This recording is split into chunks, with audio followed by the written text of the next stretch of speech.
Hello, dear friends. I hope you will be fit and fine and doing well.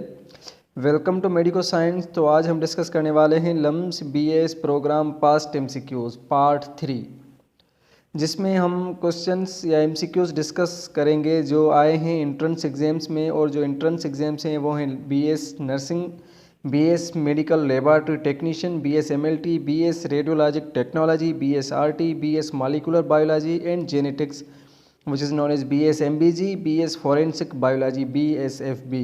जैसा कि आप सब लोगों को पता है कि लम्स के जो एंट्रेंस एग्ज़ाम्स होते हैं वो कंप्यूटर बेस्ड होते हैं और क्वेश्चंस हार्ड फॉर्म में नहीं दिए जाते, जिसकी वजह से हमने ये क्वेश्चंस मुख्तलिफ कैंडिडेट्स से कलेक्ट किए हैं जिन्होंने पास्ट ईयर्स में ये एंट्रेंस एग्ज़ाम्स दिए हैं। सो अगर आप इस चैनल पे नए हैं तो please subscribe this channel and hit the bell icon for the latest videos. तो आज हम स्टार्ट करते हैं अपना lecture. Question number 101 is the chemical formula for baking soda is option A is Na2CO3 sodium carbonate, option B is the NaHCO3 sodium bicarbonate, option C is the NaOH sodium hydroxide and option D is the CaCO3 calcium carbonate.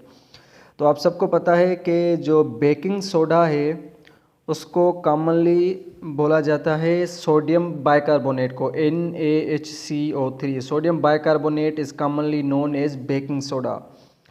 और जो हमारा sodium carbonate होता है Na2CO3, this is commonly known as washing soda. This is commonly known as washing soda.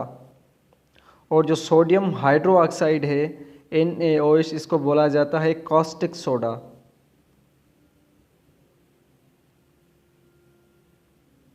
और जो calcium carbonate है इसको commonly बोला जाता है मार्बल या chalk. Okay, so the correct option will be sodium bicarbonate because baking soda is the sodium bicarbonate NaHCO3। Question number 102 is which of the following is strong acid? Option A is the HCl, option B is the CH3COOH, option C is H2CO3 and option D is H3BO3। तो इन सब में strong acid कौन सा है? Hydrochloric acid, acetic acid या फिर boric acid? जो सबसे स्ट्रॉन्ग एसिड होता है उसकी प्रॉपर्टी ये होती है कि वो कम्प्लीटली डिसएसोशिएट हो जाता है आयंस में, सॉल्यूशन में। तो जो जितना ज़्यादा H+ देगा वो उतना ज़्यादा स्ट्रॉन्ग होगा। So the strongest acid is hydrochloric acid, HCl is the strongest acid among all these. So the correct option will be option A. Question number 103 is the process in which fish product is increased through farming is called. Option A is the sericulture, option B is the apiculture, and option C is the horticulture, and option D is the fisheries. One of the important and the easy question.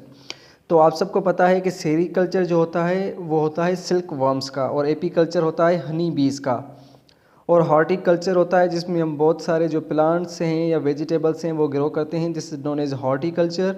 और fisheries जो होता है उसमें हम fish product को increase करने के लिए फार्मिंग करते हैं। सो फिश प्रोडक्ट को इंक्रीज़ करने के लिए जो फार्मिंग की जाती है इसको हम बोलते हैं fisheries. Option D, the correct option is option D.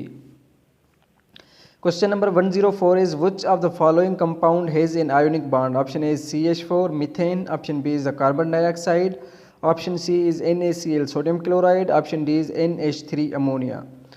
तो जो हमारा आयोनिक बांड होता है, हमें पता है कि आयोनिक बांड जो होता है वो उन एलिमेंट्स में फॉर्म होता है जिसमें एक एलिमेंट जो है वो इलेक्ट्रॉन लूज़ करता है और दूसरा एलिमेंट जो है वो इलेक्ट्रॉन गेन करता है। जो लूज़ करने वाला होता है उस पर पॉजिटिव चार्ज आ जाती है और जो गेन करता है उस पर नेगेटिव चार्ज आ जाती है। And we know very well that sodium chloride is in ionic compound, क्योंकि सोडियम पे पॉजिटिव चार्ज होती है और क्लोरीन पे negative charge. So this is an ionic compound. Question number 105 is sodium chloride is also known as, option A is the caustic soda, option B is the Epsom salt, option C is the washing soda या option D is the table salt। जो sodium chloride है this is commonly known as table salt, जो हम आम घरों में use करते हैं, this is the sodium chloride, the table salt. Question number 106 is the symbol of tungsten is, option A is Ta, option B is the Tn, option C is the Tu and option D is the W। So just keep in mind कि जो tungsten है इसकी जो sign होती है, chemical symbol होती है, वो होती है W। और ये टंगस्टन यूज़ होता है फिलामेंट्स में, जो बल्ब होते हैं जिनके फिलामेंट्स होते हैं, इलेक्ट्रिक बल्ब्स के जो फिलामेंट्स होते हैं उनमें टंगस्टन यूज़ होता है। And the sign of tungsten is W, chemical symbol of tungsten is W। So question number 107 is the process of converting DNA to RNA is called, option A is the translation, option B is the transcription, option C is the transformation and option D is the replication। So one of the important question, ये आपको थोड़ा समझ लेना हो चाहिए कि हमें पता है कि जो न्यूक्लियस है उसमें होता है DNA, तो DNA से क्या बनता है, RNA, और आरएनए जाता है साइटोप्लाज्म में और राइबोसोम्स के पास, और आरएनए से बनता है प्रोटीन। तो डीएनए से जो आरएनए बनता है इस प्रोसेस को हम बोलते हैं transcription, this is known as transcription. और जो आरएनए से प्रोटीन बनता है इस प्रोसेस को हम बोलते हैं ट्रांसलेशन। डीएनए से जो आरएनए बनता है इस प्रोसेस को हम बोलते हैं ट्रांसक्रिप्शन, और आरएनए से जो प्रोटीन बनता है इस प्रोसेस को हम बोलते हैं translation. So here the correct option will be translation, option A। Question number 108 is the part of earth on which living organisms exist is, option A is the biosphere, option B is the atmosphere, option C is the hydrosphere and option D is the lithoscope। So living organisms जहाँ पे रहते हैं हम उस part को बोलते हैं biosphere। So the correct option will be option A, biosphere। Question number 109 is study of animals is called, option A is the botany, option C is anatomy, option C is the physiology and option D is the zoology। तो आप सबको पता है कि botany जो होती है वो स्टडी होती है प्लांट्स की, जो एनाटॉमी होती है वो स्टडी होती है इंटरनल ऑर्गन्स ऑफ ऑर्गेनिजम्स की, जो फिजियोलॉजी होती है वो स्टडी होती है different functions of living systems, and जो जूलॉजी होती है this is known as the study of animals. The correct option will be option D, zoology. Question number 110 is the basic unit of matter is, option B is the nucleus, option B is the molecule, option C is the electron, option D is the atom। So basic unit जो matter का होता है वो होता है atom। One of the fundamental unit of matter is atom। Question number 111 is which of the following is correct sequence of urine formation in kidneys? Option A is the reabsorption, then filtration and then secretion.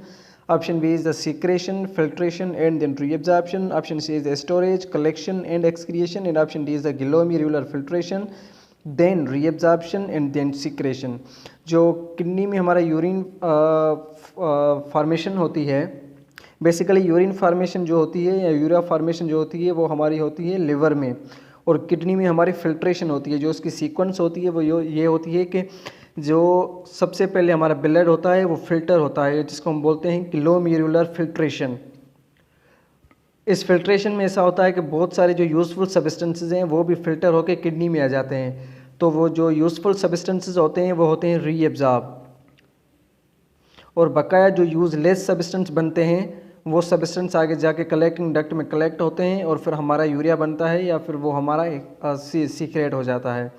तो सबसे पहले होती है हमारी glomerular filtration, उसमें से जो useful substances होते हैं वो रीअब्जॉर्ब होते हैं और उसके बाद जो है वो सीक्रेट हो जाते हैं। So the correct option will be option D, glomerular filtration and then reabsorption and then secretion और excretion.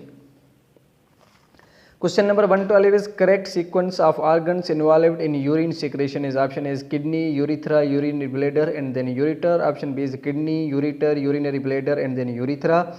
Option C is kidney, urinary bladder, ureter, urethra and option D is the urinary bladder, kidney to urethra। अच्छा, जो हमारा urine बनता है वो सबसे पहले हमारी किडनी में बनता है, किडनी के बाद निकलता है यूरेटर, और यूरेटर जो है ये आगे जाके यूरिनरी ब्लैडर में यूरिन को पोर करता है और उसके बाद यूरिनरी ब्लैडर से हमारा निकलता है urethra. So correct sequence will be kidney, then ureter, then urinary bladder and then urethra. So the correct option will be option B, kidney, ureter, urinary bladder and then urethra. Option B is the correct option. Question number 113 is oxygen in human body is primarily carried by option A is the plasma, option B is the platelets, option C is the hemoglobin and option D is the white blood cells. जो हमारी oxygen होती है वो carry करता है mostly haemoglobin, और haemoglobin हमारा जो होता है वो रेड ब्लड सेल्स में होता है, जिसकी वजह से जो रेड ब्लड सेल्स हैं वही हमारी ऑक्सीजन कैरी करते हैं because of haemoglobin. Question number 114 is the double membrane around the lungs is called. Option A is the pericardium, option C is the peritoneum, option C is the meninges and option D is the pleura. जो double membrane हमारे lungs के around होती है हम उसको बोलते हैं प्ल्यूरा, which is also known as pleural membrane or pleura. और जो हमारी हार्ट के सराउंडिंग होती है this is known as pericardium, और जो हमारी एब्डोमेन के अराउंड होती है this is known as peritoneum. और जो मेम्ब्रेन्स हमारे सेंट्रल नर्वस सिस्टम ब्रेन और स्पाइनल कार्ड में होती हैं these are known as meninges. So meninges are present in central nervous system, peritoneum is present in abdomen, pericardium is present in heart, while the pleura are the membranes that surround the lungs. Question number 115 is bile is secreted by option A is the liver, option B is the gallbladder, option C is the kidney and option D is the pancreas. जो हमारा bile secret होता है उस bile की secretions होती है हमारे liver से. जस्ट कीप इन माइंड कि हमारा जो बाइल होता है वो सीक्रेट होता है लिवर से. लिवर से सीक्रेट होने के बाद लिवर के इंफीरियर सरफेस पे एक बैग होता है जिसको हम बोलते हैं गॉल ब्लैडर. गॉल ब्लैडर का जो फंक्शन होता है वो ये होता है कि वो बाइल को स्टोर करता है. बाइल जो मैन्युफैक्चर होता है प्रोड्यूस होता है या फिर सीक्रेट होता है वो लिवर से होता है, और फिर स्टोर जो होता है वो गॉल ब्लैडर से होता है. सो the correct option will B liver, option A. Question number 116 is mammals are considered as option is the warm blooded animals, option B is the cold blooded animals, option C is the poikilothms and option D is the amphibians. जो हमारे mammals होते हैं they are known as warm blooded animals. Warm blooded animals हम इसलिए कहते हैं इनको क्योंकि इनका बॉडी टेम्परेचर जो है वो मेंटेन रहता है, या फिर इनको बॉडी टेम्परेचर अपना मेंटेन रखना होता है एक सर्टेन रेंज में, और वो रेंज जो है वो नैरो होती है. Okay, means they have to fix the body temperature at a constant number. Okay, so all the mammals are warm blooded animals. Question number 117 is the formula of boric acid is option A is the HbO2, option B is the H3BO3, option C is the H2B4O7 and option D is the H2SO4. जो boric acid है उसका formula होता है H3BO3. The correct option is H3BO3. और जो H2B4O7 है इसको हम बोलते हैं tetra boric acid. Okay, so here the formula of boric acid is H3BO3.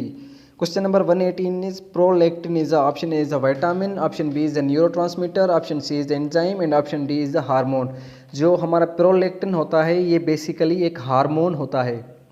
और प्रोलैक्टिन का क्या काम होता है? जो प्रोलैक्टिन होता है वो हमारे ब्रेस्ट में या फिर मेमोरी ग्लैंड्स में मिल्क प्रोडक्शन जो है वो करवाता है. जो मिल्क प्रोडक्शन होती है वो प्रोलैक्टिन से होती है, और जो मिल्क सीक्रेशन होती है ब्रेस्ट से वो होती है ऑक्सीटोसिन की वजह से. और both of them are hormones, prolactin भी और ऑक्सीटोसिन, ये दोनों हार्मोन हैं. Question number 119 is the SI unit of pressure is option is the pascal, option B is the joule, option C is the watt and option D is the newton. So the correct option will be pascal. SI unit जो pressure का होता है वो होता है pascal, और जो pressure का फार्मूला है वो है force per unit area. Pressure is known as force per unit area. This is the formula for pressure. Question number 120 is a pH greater than 7 is considered as option A is the acidic, option B is the neutral, option C is the basic and option D is the amphoteric. अच्छा, जो pH scale होती है इसमें 1 से 7 तक जो pH होती है वो होती है एसिडिक, 7 जो है वो न्यूट्रल pH है, और 7 से अबव जो pH होती है वो बेसिक होती है. तो यहाँ पर हमसे पूछ रहा है ग्रेटर देन 7, तो ग्रेटर देन 7 जो pH होगी वो होगी बेसिक, और जो 7 pH अगर हमसे पूछे तो वो होगी न्यूट्रल, और 7 से कम जो है वो होगी acidic.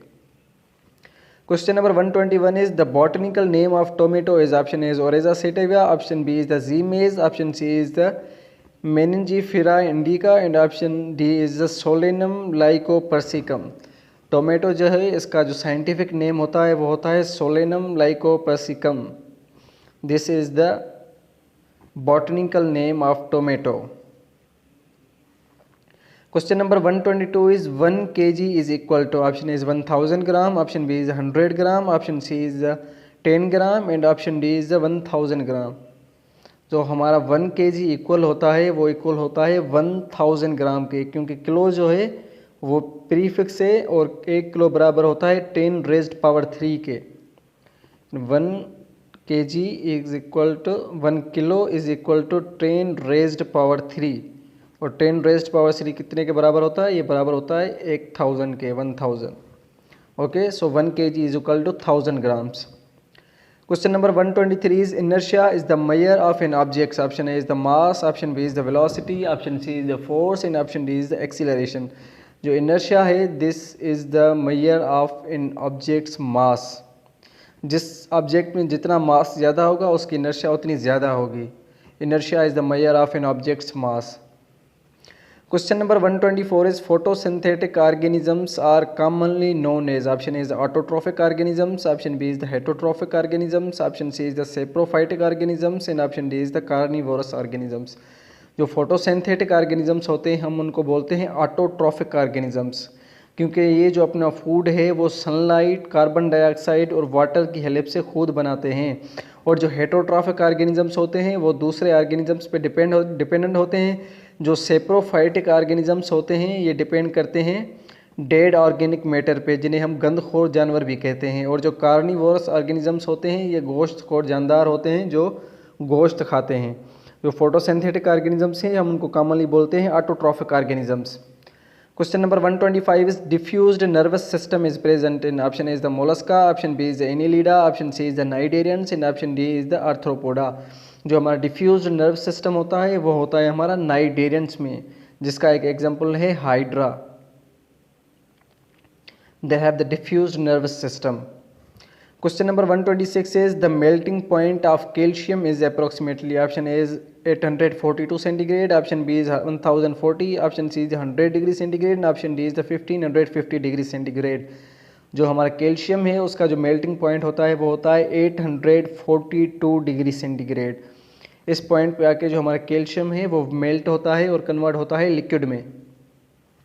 Question number 127 is disease caused by iron deficiency is, option A is the goiter, option B is the scurvy, option C is the rickets and option D is the anemia. जो हमारी disease होती है iron deficiency की वजह से हम उसको बोलते हैं अनीमिया. बेसिकली जो अनीमिया है हम उस डिसऑर्डर को बोलते हैं या उस डिज़ीज़ को बोलते हैं जिसमें रेड ब्लड सेल्स जो हैं वो उनका नंबर कम हो जाए या फिर उनकी क्वालिटी जो है वो कंप्रोमाइज़्ड हो जाए. उनकी क्वालिटी कम हो जाए या फिर उनका नंबर कम हो जाए तो हम इस डिज़ीज़ को बोलते हैं अनीमिया. और जो हमारा गोइटर है ये होता है थायराइड ग्लैंड जब साइज़ में इंक्रीज़ हो जाता है तो हम उसको बोलते हैं गोइटर. और ये जो होता है वो आयोडीन डिफिशिएंसी की वजह से होता है, ड्यू टू आयोडीन डिफिशिएंसी. और जो हमारा स्कर्वी होता है ये होता है विटामिन सी की वजह से. और जो रिकेट्स होता है ये होता है विटामिन डी की डिफिशिएंसी की वजह से. Okay. Question number 128 is sickle cell anaemia is caused by, option A is genetic disorder, option B is viral infection, option C is bacterial infection and option D is vitamin deficiency.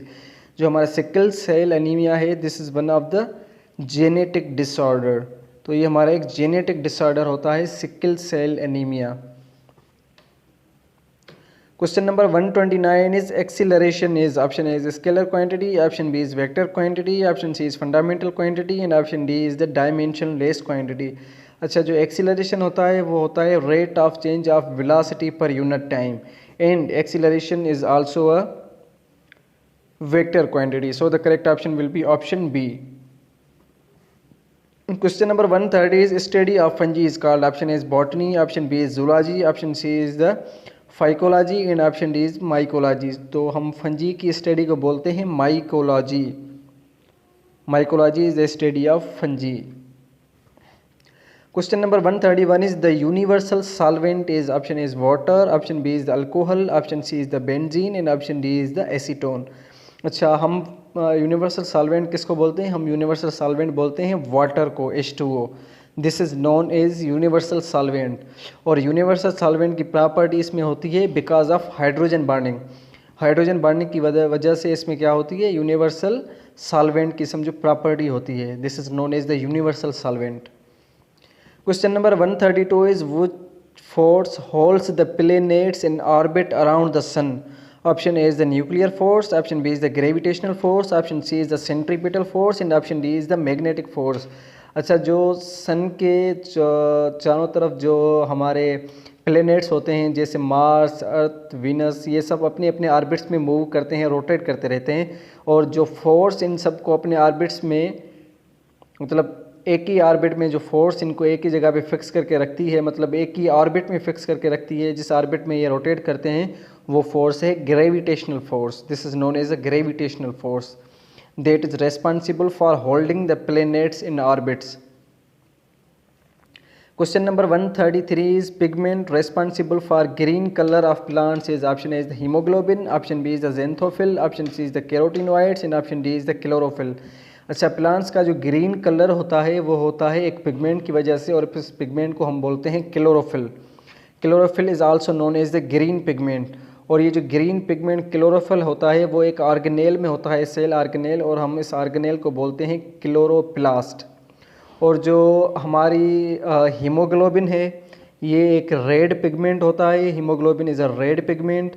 जो xanthophyll है this is a yellow pigment, इसका जो colour होता है वो yellow होता है.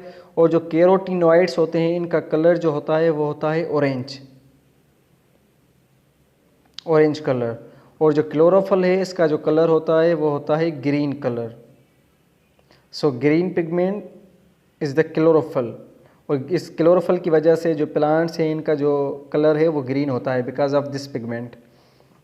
Question number 134 is the pH value of human blood is normal. Option is 7.35 to 7.45, option B is 7.0 और neutral, option C is 7.8 to 8.0 and option D is 6.8 to 7.0.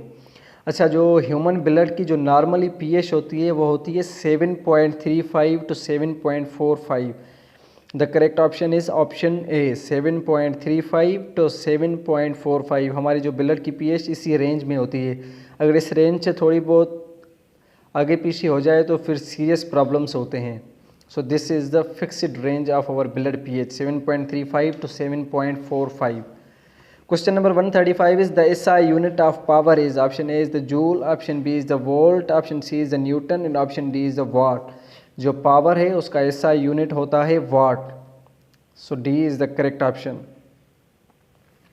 Question number 136 is the main product of photosynthesis is option A is the glucose, option B is the carbon dioxide, option C is the oxygen and option D is the water. तो photosynthesis का जो process है उसमें क्या होता है कि plants अपने लिए फूड मैन्युफैक्चर करते हैं by using the carbon dioxide, water and sunlight. तो सनलाइट को यूज़ करके, कार्बन डाइऑक्साइड और वाटर को यूज़ करके अपने लिए फूड बनाते हैं and this food is the glucose. So the main product of photosynthesis is food और glucose. This is the main product of photosynthesis. और जो ऑक्सीजन है ये एक बाय प्रोडक्ट के तौर पर हमें मिलती है photosynthesis से. Oxygen is a byproduct of photosynthesis and the main product is glucose. Question number 137 is which type of bond is formed by sharing of electrons? Option A is the ionic bond, option B is the covalent bond, option C is the hydrogen bond and option D is the metallic bond. जो sharing of electron से bond बनता है this bond is known as covalent bond.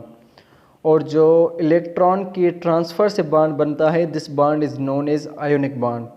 Okay. और जो hydrogen bond होता है वो molecules के बीच में बनता है और जो मेटलिक बॉन्ड होता है वो एटम्स के बीच में होता है due to electron cloud. So the bond that is found by sharing of electrons is known as the covalent bond. The correct option is option B. Question number 138 is the phenomena of light bending as it passes from one medium to another medium is called as. Option A is the reflection, option B is the diffraction, option C is the interference and option D is the refraction. अच्छा, जब light bend हो जाती है, जब एक medium से दूसरे medium में मूव करती है, सपोज़ ये लाइट है, सपोज़ ये एक मीडियम है और यहाँ से लाइट आ रही है एयर से. जब ये इस मीडियम में आएगी लाइट तो ये थोड़ा बहुत बेंड हो जाएगी, ऐसे थोड़ा बहुत बेंड हो जाएगी. This bending is known as refraction.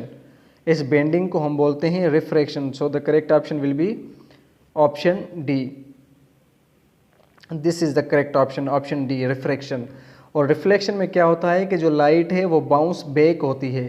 Suppose ये लाइट के रेज़ यहाँ से आए हैं, ये यहाँ से आकर इस मीडियम से टकराएंगे, स्ट्राइक करेंगे और उसके बाद उसी एंगल से वापस चले जाएंगे, बाउंस बैक हो जाएंगे। This is known as reflection. Question number 139 is which organelle is responsible for protein synthesis in the cell? Option A is the ribosomes, option B is the lysosomes, option C is the Golgi apparatus and option D is the chloroplast. अच्छा, जो protein synthesis होती है वो हमारी होती है ribosomes में।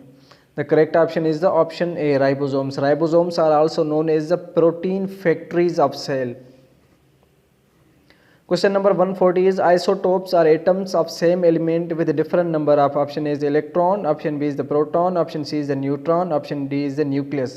अच्छा, जो आइसोटोप्स होते हैं एक एटम के, उनमें डिफरेंट क्या होता है? उनमें डिफरेंस होता है नंबर ऑफ न्यूट्रॉन से। Isotopes are different from one another due to number of neutrons. अगर नंबर ऑफ न्यूट्रॉन्स ना हो और number of protons suppose different हो जाएं तो फिर एलिमेंट ही चेंज हो जाएगा। सपोज़ हाइड्रोजन में एक प्रोटॉन है, एक इलेक्ट्रॉन है, अगर हाइड्रोजन में 2 प्रोटॉन आ जाएं तो फिर हाइड्रोजन नहीं रहेगा, वो बन जाएगा helium. Okay, so the isotopes of same element are having the difference of neutron. Question number 141 is the amount of heat required to change a liquid into a gas at constant temperature is, option A is the latent heat of fusion, option B is the heat of vaporization, option C is the specific heat and option D is the heat capacity. अच्छा, जो heat require होती है liquid को gas में convert करने के लिए boiling point पे, लिक्विड की जो बॉइलिंग पॉइंट है उस पे जब एक लिक्विड कन्वर्ट होता है गैस में और जो हमें हीट रिक्वायर होती है हम उसको बोलते हैं heat of vaporisation. This is known as heat of vaporisation. और अगर कोई अगर कोई मैटर है सॉलिड स्टेट में और जब हम उसको हीट करें और मेल्टिंग पॉइंट पे वो कन्वर्ट होना शुरू हो जाए लिक्विड में तो हम उस हीट को बोलेंगे latent heat of fusion. Latent heat of fusion is the amount of heat that is required to convert the solid state of matter into the liquid at its melting point. And the heat of vaporisation is the amount of heat that is required to convert a liquid state to a gas state at its boiling point. Okay, this is known as the heat of vaporization, conversion of liquid to a gas. Question number 142 is the smallest bone in human body is, option A is the stapes in ear, option B is the patella, option C is the femur and option D is the hyoid bone. जो सबसे largest bone होता है और strongest bone होता है वो होता है फीमर, और जो सबसे स्मॉलेस्ट बोन होता है वो होता है stapes. This is the smallest bone in human body. Okay, और आपको मैं ये बात बताता चलूँ कि जो हायोइड बोन है ये ऐसा बोन है जो किसी दूसरे बोन से अटैच नहीं होता है। ये सिर्फ और सिर्फ एक अकेला बोन होता है जो दूसरे किसी भी बोन से अटैच नहीं होता। This is one of the unique bone. Question number 143 is the most abundant element in earth crust is, option A is oxygen, option B is the silicon, option C is the iron and option D is the aluminium. So सबसे ज़्यादा जो abundant element होता है earth crust में वो होता है oxygen. The correct option is oxygen. Question number 144 is Ohm's law relates, option A is the pressure, volume and temperature, option B is the force, acceleration and displacement, option C is the voltage, current and resistance and option D is the work, power and energy. जो हमारा Ohm's law है ये basically relate करता है voltage, current and resistance को। और ओम का formula क्या होता है? V is equal to I R. V is the voltage, I is the current and R is the resistance. So this is the Ohm's formula that relates voltage, current and resistance. Question number 145 is the central dogma of molecular biology describes the flow of genetic information as, option A is the protein to RNA to DNA, option B is the protein to DNA to RNA, option C is the RNA to DNA to protein and option D is the DNA to RNA to protein. अच्छा, जो हमारा genetic information flow करता है वो flow किस हिसाब से करता है कि जो हमारा DNA है, जो हमारा DNA है उस DNA से बनता है RNA। डीएनए से क्या बनता है? आरएनए। और हम इस प्रोसेस को बोलते हैं ट्रांसक्रिप्शन। और फिर जो हमारा आरएनए है उससे क्या बनता है? प्रोटीन। और जब आरएनए से प्रोटीन बने इस प्रोसेस को हम बोलते हैं translation. Okay, so the correct option will be DNA to RNA and then to protein. जो DNA है उससे RNA बनेगा और फिर RNA से क्या बनेगा, protein. The correct option is option D. Question number 146 is a device that converts electrical energy into mechanical energy is option A is the generator, option B is the motor, option C is the resistor and option D is the battery। तो हमारी एक device होती है जो electrical energy को convert करती है mechanical energy में। This device is known as motor, और इसको हम इलेक्ट्रिक मोटर भी बोलते हैं क्योंकि ये इलेक्ट्रिकल एनर्जी को कन्वर्ट करता है मैकेनिकल एनर्जी में। और जो हमारा जनरेटर होता है वो कन्वर्ट करता है मैकेनिकल एनर्जी को इलेक्ट्रिकल एनर्जी में। जनरेटर हमारा मैकेनिकल एनर्जी को इलेक्ट्रिकल एनर्जी में कन्वर्ट करता है, और जो हमारी बैटरी होती है वो करती है केमिकल एनर्जी को इलेक्ट्रिकल एनर्जी में कन्वर्ट, क्योंकि बैटरी में एसिड होता है और एसिड एक केमिकल है, तो हमें उस केमिकल से इलेक्ट्रिसिटी मिलती है। मींस बैटरी क्या करती है, कन्वर्ट करती है केमिकल एनर्जी को इलेक्ट्रिकल एनर्जी में। ओके, और जो हमारा मोटर है वो कन्वर्ट करता है मैकेनिकल एनर्जी को इलेक्ट्रिकल एनर्जी को मैकेनिकल एनर्जी में। Question number 147 is the liquid part of blood is called as option A is the serum, option B is the plasma, option C is the haemoglobin and option D is the platelets. जो liquid part होता है हमारे blood का हम उसको बोलते हैं plasma. Plasma is known as the liquid part of blood. So the correct option is option B. हमारा जो ब्लड होता है उस ब्लड का जो 55% होता है वो हमारा प्लाज्मा होता है, और जो हमारे 45% होते हैं वो होते हैं blood cells. 45% are the blood cells whereas the 50% is plasma. और सीरम और प्लाज्मा में डिफरेंस ये होता है कि जब हम प्लाज्मा से क्लॉटिंग फैक्टर्स रिमूव कर लें या फिर ब्लड क्लॉट हो जाए और वो क्लॉट बन जाए और वो क्लॉट हम निकाल लें, तो बाद में क्या बनेगा, जो चीज़ रह जाएगी हम उसको बोलेंगे serum. Means plasma without clotting factors is known as serum. Okay, but the liquid part of blood is plasma. Question number 147 again, acid turns blue litmus paper तो option A is the red, option B is the yellow, option C is the green and option D is the no change. जो हमारा acid है वो जब हम उसमें litmus paper डालेंगे तो हमारे एसिड का कलर जो है वो ब्लू से हो जाएगा red. So the correct option will be option A, red. Question number 148 is the speed of sound is maximum in which medium. अच्छा, स्पीड ऑफ साउंड जो है वो मैक्सिमम किस मीडियम में होगी। Option A is the gas, option B is the liquid, option C is the solid and option D is the vacuum. तो आपको पता है कि जो हमारा साउंड है ये किस वेव का टाइप है, ये मैकेनिकल वेव। साउंड जो है ये मैकेनिकल वेव का टाइप है और ये ट्रेवल करती है मीडियम के through. Means it needs a medium for its travelling. और ये जो सबसे ज़्यादा मूव करेगी, किस मीडियम के थ्रू मूव करेगी, सबसे ज़्यादा जो स्पीड होगी इसकी वो होगी सॉलिड में। और वैक्यूम में साउंड की क्या स्पीड होगी ये आप मुझे बताएंगे कमेंट सेक्शन में, कि वैक्यूम जो है उसमें साउंड की स्पीड ज़्यादा होगी या कम होगी, और अगर होगी तो कितनी होगी। Okay, let me know in comment section. Question number 149 is the hormone that regulates blood sugar level is option A is the glucagon, option B is the estrogen, option C is the progesterone and option D is the insulin। तो इसमें जो हमारे options correct होंगे वो correct होंगे option A glucagon and option D insulin. Both are the correct options, क्योंकि जो glucagon है वो भी हमारे ब्लड शुगर लेवल को कंट्रोल करता है, रेगुलेट करता है, और जो इंसुलिन है वो भी ब्लड शुगर लेवल को रेगुलेट करता है। जो ग्लूकेगॉन है वो ब्लड शुगर लेवल को इंक्रीज़ करता है और जो इंसुलिन है वो ब्लड शुगर लेवल को डिक्रीज़ करता है। So both of them are correct options, glucagon and insulin both are correct options.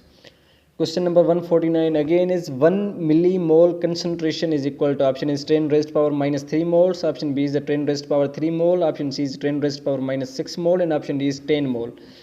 जो मिली प्रीफिक्स है वो यूज़ होता है किस कंसंट्रेशन के लिए, वो यूज़ होता है 10 रेज्ड पावर माइनस 3 के लिए। 10 रेज्ड पावर माइनस 3 या जिसको हम बोले 1/1000, दिस इज नोन एज मिली। और जो माइक्रो यूज़ होगा वो होगा 10 रेज्ड पावर माइनस 6 के लिए, जो नैनो होगा वो यूज़ होगा 10 रेज्ड पावर माइनस 9 के लिए। Okay, So 10 raised power minus 3, it means milli or 1 by 1000.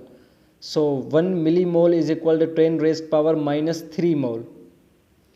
So the correct option will be option A. 10 raised power minus 3 mole is known as 1 millimole. Question number 150 is the SI unit of frequency is option A is the second, option B is the hertz, option C is the Newton and option D is the metre. जो frequency का unit होता है SI unit वो होता है hertz. So the correct option will be option B hertz. और जो hertz होता है अगर हम इसको सिंप्लीफाई करें तो जो हर्ट्ज होगा वो होगा 1 hertz is equal to 1 cycle per second. 1 cycle per second.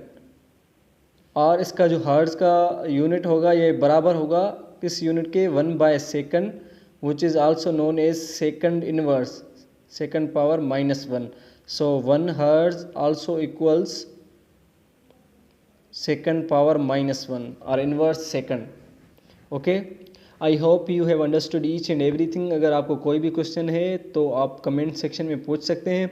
और अगर आप इस चैनल पे नए हैं तो प्लीज़ चैनल को सब्सक्राइब करें. और अगर आपने कुछ सीखा और आपको वीडियो अच्छा लगे तो please like it and share it with your friends and colleagues. So thanks a lot for your time and consideration.